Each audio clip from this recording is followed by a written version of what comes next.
is Glenn Lawrence, and I'm with Roscoe and Paul. These guys are comedians, and we are at the Looney Tunes? Looney Bin. Looney Bin. Wichita, Kansas. Yes, here we are. And we're here on Father's Day, and I'm just talking to some entertainers that are fathers, and we're going to talk about some stuff. So let's get into it. So, Roscoe, you're a dad. Yes. You are an actor, comedian. Mm-hmm. How do you navigate life? You know, how do you juggle everything?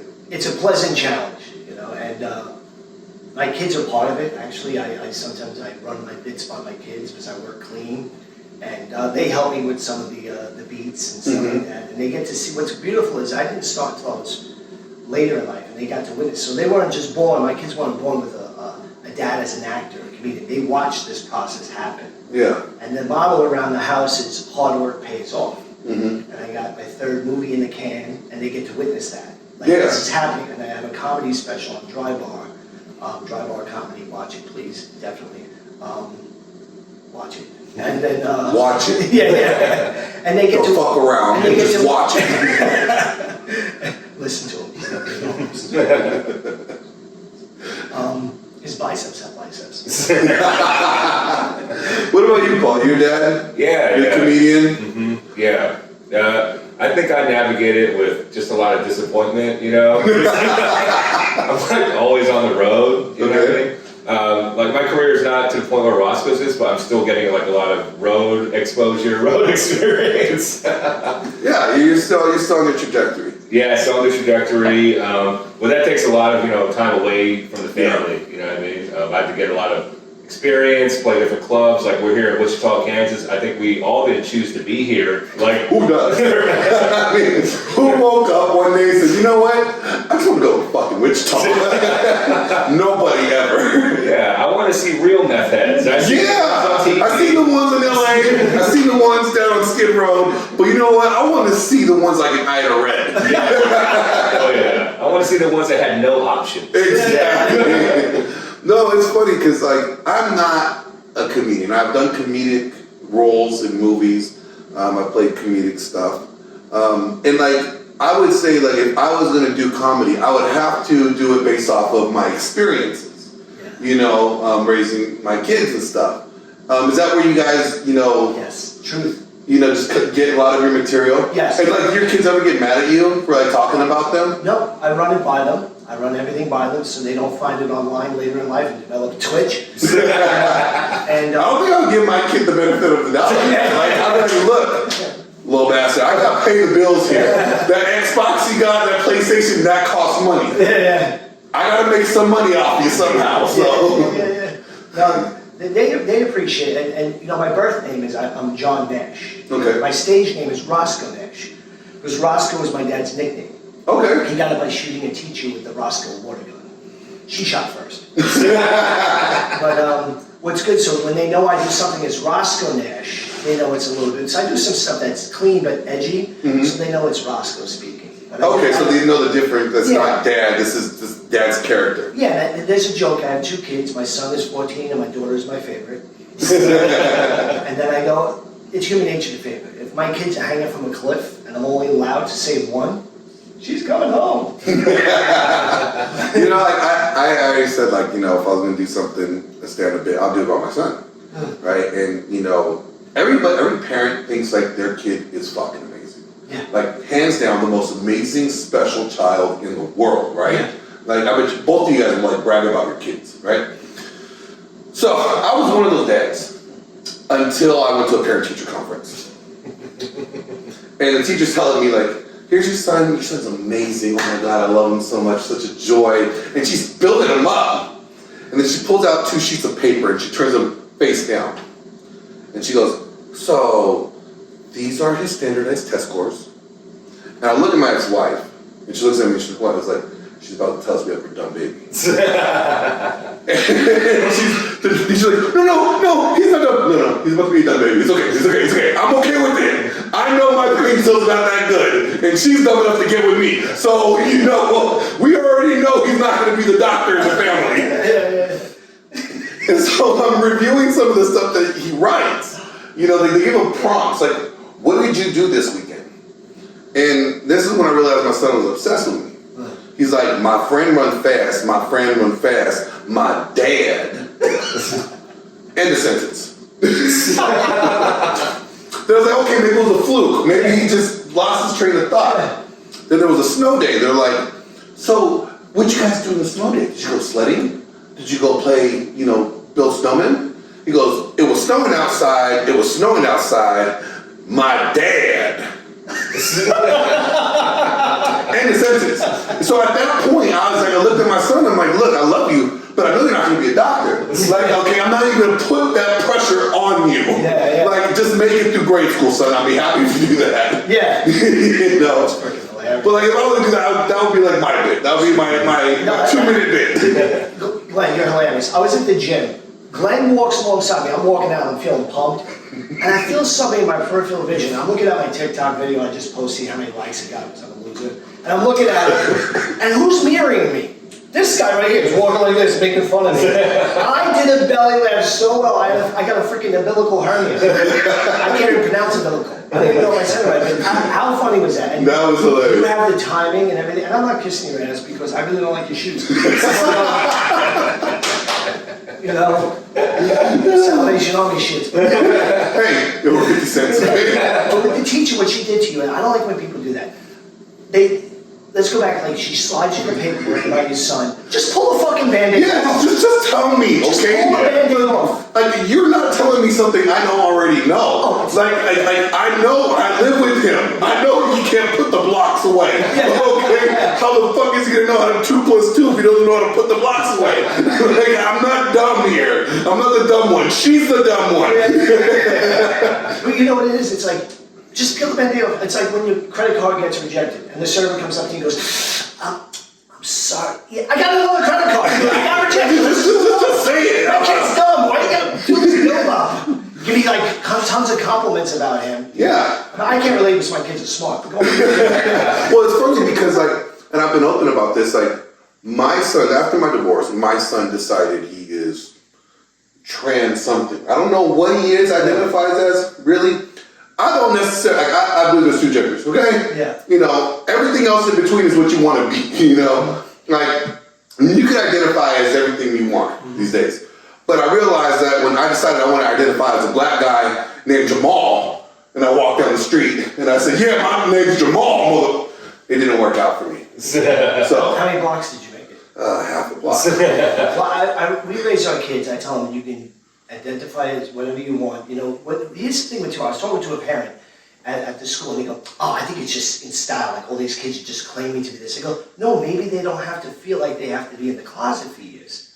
Like that's what happened. There is freedom. It's kind of weird. It's There kind is of weird. freedom now when kids feel like they can.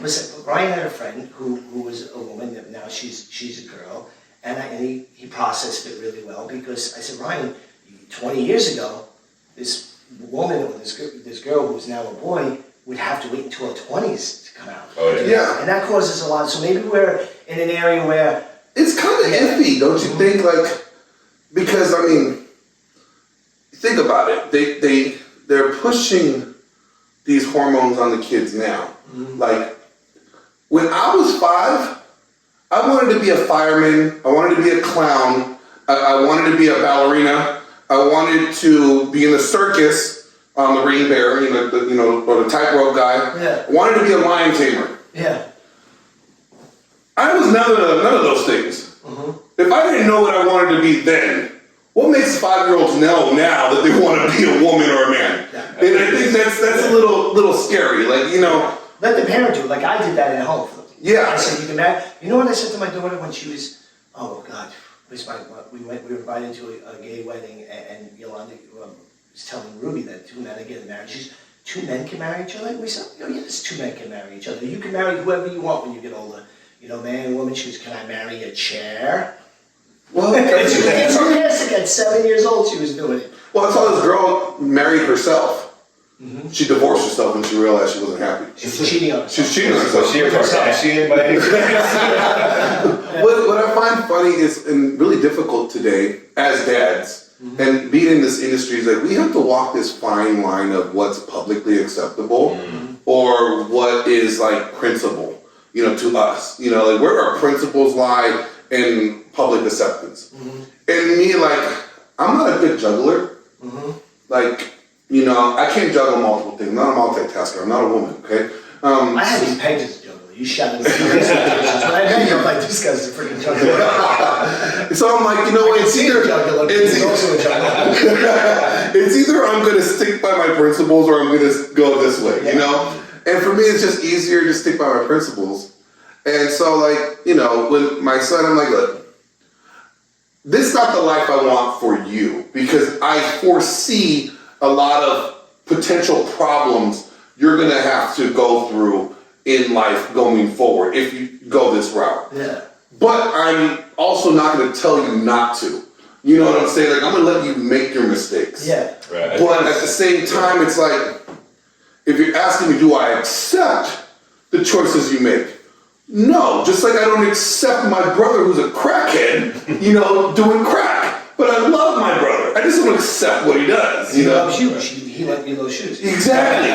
And he also gave me some crack one time. I think it's one of those things, though. It's like something that's new, like a new generation thing that we don't quite understand. Like think about like our fathers. They're like, printers don't need cables anymore. You know what I mean? Yeah. Paul, go set this up. Yeah, It's like one of those things. Like, Rocco identifies as a nine-tailed fox. All right, Rocco, explain that to me. I don't know what's going on here. Yeah. That's a great book. I do a bit about it. It's a true story. Ryan had a crush on somebody. He calls me up. I have a crush on somebody in my class. I really like him. And then he hangs up. You told me this, yes, I love it. Yeah, so I go, why did he hang up? What could be wrong? Is she a vegan?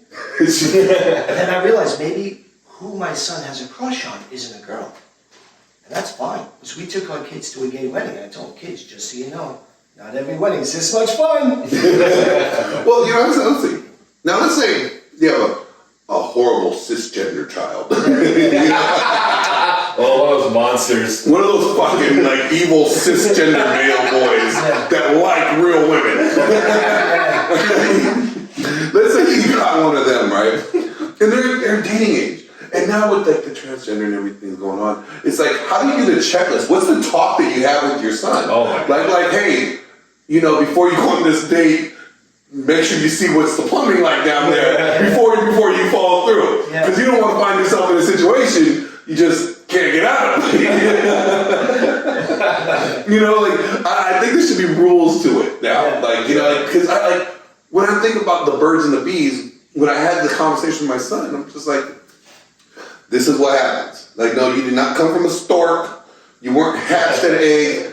I drilled your mom, and then you came out 9 months later. It was pretty just bland, Yeah, now it's birds, Now it's bees, caterpillars, ladybugs, caterpillars that think they're ladybugs. Exactly. You got caterpillars that used to be ladybugs that come back to caterpillars. So you could be a butterfly. That's just no, I'm a ladybug. All right, cool.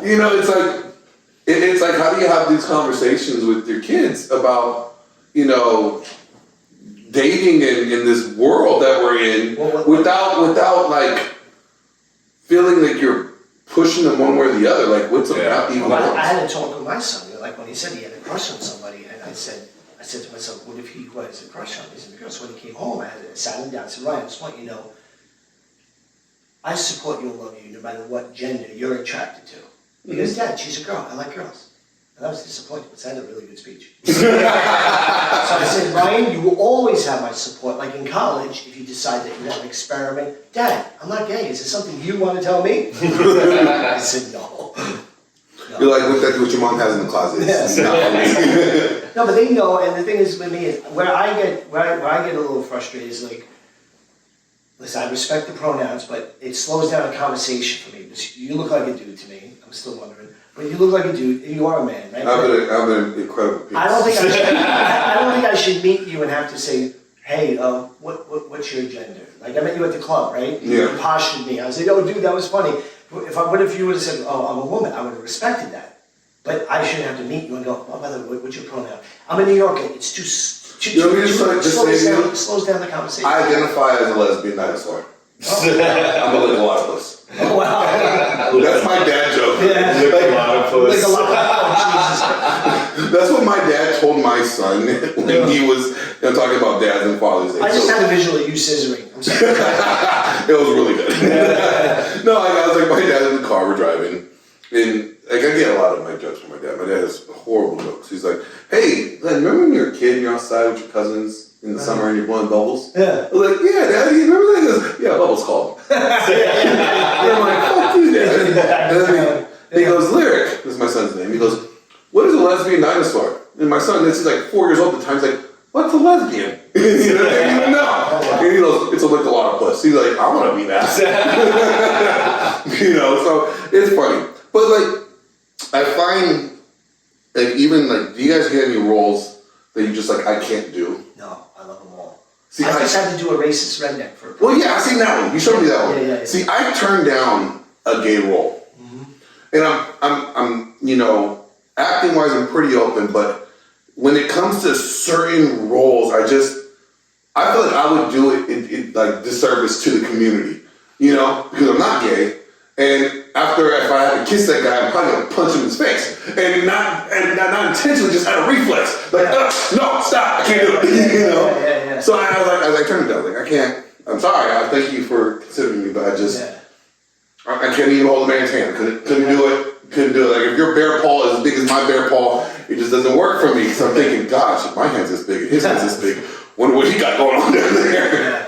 You know, you guys, like, so another thing, you're cool with all open roles? Well, I actually took a workshop through 101, an acting workshop where you get in front of casting directors. And the casting director gave me a scene where I play a gay man. She wanted something outside my type, and she loved it. She celebrated the role, and it was great. It just, we tap into all parts of us, you know? Yeah. You know, and I would do any role, you know, except one thing I did turn down. It was a student film, and they wanted me to wear a MAGA hat and scream, like, you know, the N-word and all this stuff. Yeah. And it was a student film. If it was a bigger project, I would have told a bigger message. But it was also filmed as kind of a documentary, and I didn't want someone to think it was a real thing. Oh, yeah. And then see me on the street, punch me in the freaking face. Like, you didn't want to be in Chicago, and the next thing you know, you get strung up. Yeah, because they saw this documentary and they think it's real. Meanwhile, I'm an actor, you know. Yeah. So. Yeah, because I normally play, like, the bad guys and the assholes. You know? Why? I mean, you know, when she got your shoe in, it's just, it's not that far-fetched for me.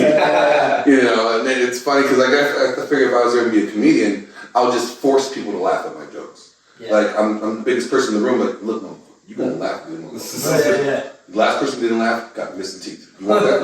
Everybody, like, Unless you're in Mississippi, they all have. that's true that they all have no teeth, and then I'm just like, why are you doing that? Like a good, if you go into comedy, a good angle to explore would be like the opposite, where you're like the vulnerable guy. Yes. Yeah, I tried that one time. That kind of like break in like image and like voice would be like really funny to people. I felt like, you know, I could try to do that and be like, be vulnerable. And then I was vulnerable to a girl one time, and then she took it too serious. She pegged you? She tried to. Like, she walked out, and I was like, whoa, whoa, we're not reversing roles here. Put that away. Yeah. Well, wait a minute, how did it? No. Yeah, but it's like, you know, I think it's comedians have a really different worldview. I think you guys have a freedom that's being attacked right now. You know, like, I mean, you got comedians saying jokes and people getting assaulted over jokes. Mm-hmm. You know, and I think that's a really bad trend that we're seeing. Yeah. Like, what are your thoughts on that? You know what? Like, okay, first, if Jada was an admirable woman, you know, an honorable woman that didn't cheat on Will Smith, that didn't go on with Gwyneth Paltrow talking about her husband doesn't get her off anymore, like, you know, like if she didn't do that, then I would be kind of like, okay, you know what, she's a good woman, you need to stand up for your wife, she's a good woman, you know? But, I mean, it was a G.I. Jane joke, you know, it wasn't like that bad of a joke. Like, I can see if he said like, oh, I see Will Smith and his wife, dirty tennis ball Jada head, you know, like something like that, that would have been really bad. Then I would have been like, oh, okay, he probably deserved to get slapped. But I still don't think a joke is warranting anybody to get up and assault somebody. No, but I think the positive thing from that night was people were like, oh, what if kids are watching? What example does it show for communities? What it showed was composure. By Chris Rock. Chris Rock. The only thing I wish when Will said, keep my name out of your mouth, it hurt me to see, and I couldn't do a better job. I wasn't in the moment when Chris Rock went, okay, I won't say, I think he could have doubled down. It's a crystal ball. If I had a time machine, he could have said, all right, so I guess Tupac jokes are off the table. It just hurt to see him go, when Will had to say it the second time, keep my name out of your mouth, and then they said, they should have not gave him his award, Will Smith. I watched the movie afterwards. I had the movie on my list. The movie is good. It was amazing. The great movie. He deserves that award. No, he did. He deserved the award off of merit. Yeah. And I think based off what he did, the antics. I mean, nobody remembers really who won an award. Other than him. Like, That's a good point. Dude, he's I have no idea who the fuck won it? Nobody knows who won an award that night except Will Smith. That's a great point. And because we're talking about the slap. His PR agent called Will. Was like, "You're not going to believe this, but try this out. All right, try it out. Look, you can go up there. I'll tell you one thing. He wouldn't slap Tony Rock. Oh, hell no. Tony Rock would kick his ass. And to Tony Rock, I watched him at Chocolate Sundays at the Laugh Factory on Sunday in LA. It's called Chocolate Sundays, and he came in and did a guest spot. And he blew the. I think I saw a video of that. Tony Rock did it after Chris Rock slap. No, I saw before that. Okay, I saw the one after the slap. Oh yeah. And he's like, Will's in hiding. Because the Rock family is huge. That was big. I didn't know how big the family was. Yeah. But Chris took it like a gentleman, man. He did. He's the winner. Chicken Pro. He really did. I just would have said, you know what? Fine, I'll keep your wife's name out of my mouth as long as you just put my dick in yours. Just something stupid. Yeah. Like, I don't think Will would have charged again. No. So he could have doubled down a little bit. But who am I to say I wasn't in the moment? He was still traumatized being slapped, and he processed it well. I mean, he looked. You see him look over to the side, like he just got slapped. He's like looking at the crew, like, "Are we going to commercial? Something, nothing. Okay, here we go." Could have cut to commercial. Yeah. But but when you see stuff like that, and then because after that incident, there was another comedian that was attacked on stage.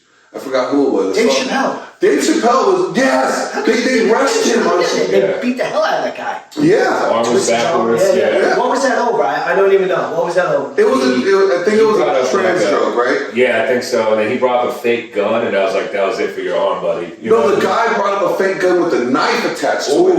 A little bayonet? Like it was like a bayonet, but it's a handgun. What's a gun with a knife attached to it? This idiot. And then he runs up there. This is Civil War. Yeah, I'm like, that's like a trans gun. It is a trans gun. He's like, I can shoot you and stab at the same time. It's the most woke gun on the planet. Seriously, everybody's gonna have it in LA now. I got the pleasure to meet Dave Chappelle. He's a gentleman. No, he's an awesome guy. Freaking gentleman. I met him at the Comedy Cell. I took a picture with him. We talked a little bit. Great guy, man. And that last special with the trans thing, my personal opinion, I think you could have done the misdirect early and not keep that tension throughout the end. Yeah. I think all his stand-ups when he's talking about it, he's very tasteful with it. Yeah. And he's delivering facts. Like, he's not just like saying some bogus stuff out there. Like he's saying actual facts. Like, this is what they have. So, this is the problem, And I find it like people that are, how do you guys do with the wokeness? Like, are you guys okay with the wokeness? I'm 87% woke, I tell people. I am. I'm actually a liberal with common sense. Okay. Which means, certain things, I grew up with a father who was kind of like a well-read Archie Bunker, all in the family, super conservative. He had phobia against the gay community, and at one point at Thanksgiving dinner, I said, "Dad, what did you do in Europe? Did you bite the pillow?" Because he has this agenda against, but I don't go too far. Like, the thing is, I support things, but I'm not gonna hate my own heritage. Yeah. That's the problem. I have some people, and I grew up in a very mixed neighborhood, which was good. It was a very cool Irish and black neighborhood. I grew up breakdance, I grew up on the projects. I learned how to shoot pool in an all-black pool hall, listening to B.B. King. I struggle with... Did you have your own pool table? No, I struggle with a surgeon's son from Colorado who never grew up near any black people, protesting so angrily about BLM and everything. I'm all about BLM too, but you didn't even grow up near black people. Your dad was a surgeon. You have a silver spoon up your butt. Yeah, you know what's funny? 'Cause, And like, you get this white guilt. Don't put your white guilt on me. that's so funny you bring that up because somebody asked me like, either you have white privilege or white guilt, and I'm like, well, if I have white guilt, I don't recognize it because I don't feel bad about it. Yeah. And it's like my stepdad's black, so I grew up in an African American home. Yeah. I was like the only white boy in the neighborhood. Yeah. So like I listen to Afro-Cuban music, you know, hip hop, jazz, like B.B. King, you know, Sam Cooke, all these guys. Like I grew up well diverse. Like I was rapping when I was a kid. Yeah. Like you know, I was wearing do-rags thinking I was gonna get waves in my hair. Yeah. You know, like you know, I was the original Slim Shady before Slim Shady. Yeah. You know, and it was like, so to me, like, I grew up very colorblind, you know, like, so when I see, like, you know, this wokeness of, like, when I hear, like, white privilege, I'm like, well, I don't know what the fuck that is, because honestly, I found out, thanks to Ancestry.com, I'm 5% North African, so. I thought you were 6. I thought so, too. Yeah. But I listen. I believe the children are our future. Teach them well. I'm sorry, that was Whitney. Did you get that line of code for us?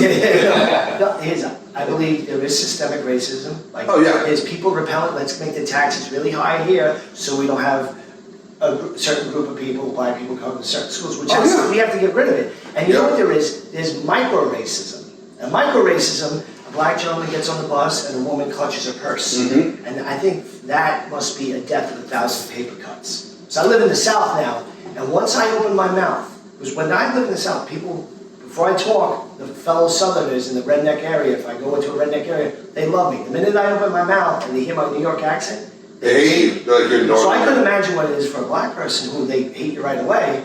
So before I talk, I look like I blew up an abortion clinic on my way to a gun show. Yeah. So they're all about And it. like you're sleeping with your cousin. Yeah, exactly, yeah.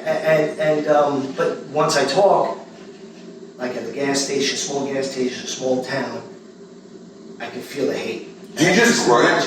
I'm sorry? You just grunt? What do you mean? Like when you're in like small towns, like we just tried that. Like, you want like 2005? That's why I grew up here, living in Texas, so everyone just thinks I'm Mexican. So they can tolerate the Mexicans, right? Wait a minute, you're not? So it's more like a disguise. You know? I thought you just came from the border. I wrote this guy, he doesn't want to play a gay role, but show us what you're drinking. Look at this guy. Yeah, just come out. This Just come out. is as gay as it gets. But you know what? I respect you, because when I bought this drink, I said, I drink a pink drink. And I think pink is the new blue. Put your pinky up. Do that again. No, you gotta do like this. Like this. And I'll wink at me, I'll work you through this gay role. There we go. Oh, stop it. No, I just find it funny. Like, there's a lot of things that are going on in society that are just kind of like so far left that it's just like, I just look at it like, so now math is all fucked up. Now, I thought math was fucked up when they threw algebra in there. Okay, because they already knew I had a problem fucking spelling, and then they knew I had a problem adding and subtracting. Now I gotta solve for x. Like, I don't even like my x, so why would I help her out? It's my answer. But like nowadays, like it's just so, everything's so emotional. Like, how do you guys, like, as men, how do you deal with like being rational and logical in your decision making with people when they're getting really emotional? Have we seen like a rise of emotionalism, you know, in wherever you guys are at, working or family? Give me like an example. Well, you know, like I see young men acting very emotional. I think like the shooters, Right. like the school shooters. You're from Texas. Yeah, well, I'm based out there now. Okay, based out of Texas. Yeah. Like the shooter in Texas, to me, I think he is just emotional, you know, breakdown. Like he had no emotional regulation. Like he didn't know how to be a man. Like he didn't use rational thinking. He wasn't using logic to determine how he's going to fix his problem. He just emotionally went to the extreme and decided to do this. And I think that's a problem that we see with a lot of young men. A lot of young men are very emotional these days. Not saying that they can't be emotional, but they're just overly emotional. Like me, like I told my kid when he was growing up, and he was crying about something, I was like, fix your damn face. Oh, really? And he would sit there like, I let them process it out, you know. you're like, no, I'm trying to fix it. And then he'll fix his face, and then he'll ask me, like, why can't I have this? Yeah. Well, you can't have this because it's not age appropriate. Yeah. And then it's like, then the thought process comes around. But like I never like let him wail out, throw something on the floor, cause a scene because I would leave him there. I told him so many times, like, look, if you throw a plate on the floor in the store, I'm walking out. Yeah. You find something new, Daddy. Yeah. It's available for children's parties. I'm here for all your kids. Yeah, I think the problem is like in this country, the current climate, right?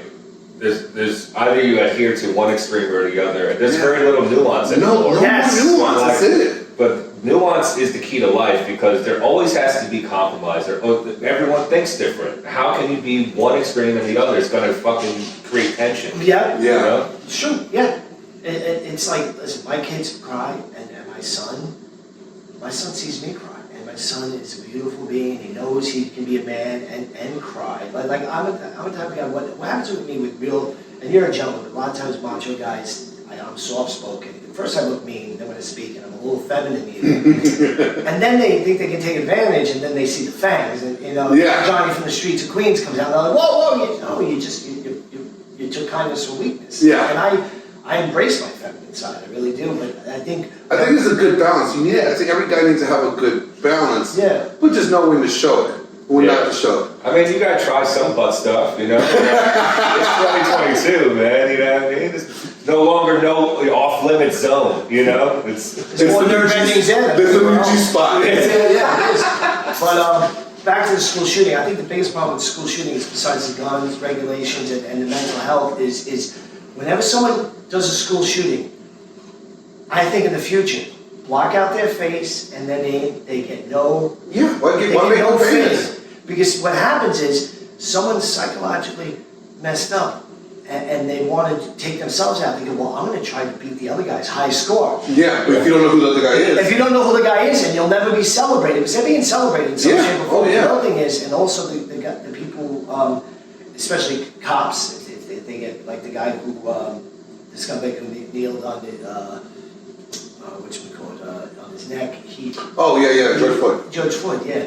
George Floyd's, the cop who got sentenced, he should be put, and also the shooters, in general population. Oh, yeah, that's bad. yeah. What they do is now, if I want to, let's say I'm a wacko kid, right, and I want to do something, I go, well, if I do something really grandiose, I'm not going to have to do general population time. I'm going to be kept in my private cell, which they're loners anyway. Yeah. No, put them in general population, just like in Brazil, the prisons in Brazil, they know you're going to get stabbed in prison. Yeah. That's part of your punishment. Yeah, it's like, hey, if you make it out of there, And the cops, yeah. you deserve to be Yeah, free. and the guy who killed George Floyd, he's in protective custody. That's not enough. Put him in general population. Yeah, Oh, but he'll get killed in 2 days. Okay. Like, Yeah. hey, that's one less mouth to feed. Yeah. Yeah. You know, I think you know how I always handle school shootings? Like, I don't think gun, laws really work, okay? Because all it does is it stops law-abiding citizens from buying guns. Yeah, the heroin's illegal. And Yeah. people still die. I see that part. You know, it's like so you're only restricting the people that are legally trying to buy guns. Yeah. But the criminals, they're not going the legal route. Yeah. They're getting these, off-market Yeah, guns, right. street Yeah. guns. So these gun laws don't really do nothing. Yeah. I think if they want to, when we have a Super Bowl, right? With sports, we have security. I've been to award shows, I've been to banquets, and there's tons of cops, tons of security there for a bunch of rich people, right? Why don't we have that type of security at our schools? Yeah. And then hire ex-military. Yeah, man, fuck yeah, those guys love to shoot people. Yeah, ones that don't have PTSD. Yeah, exactly.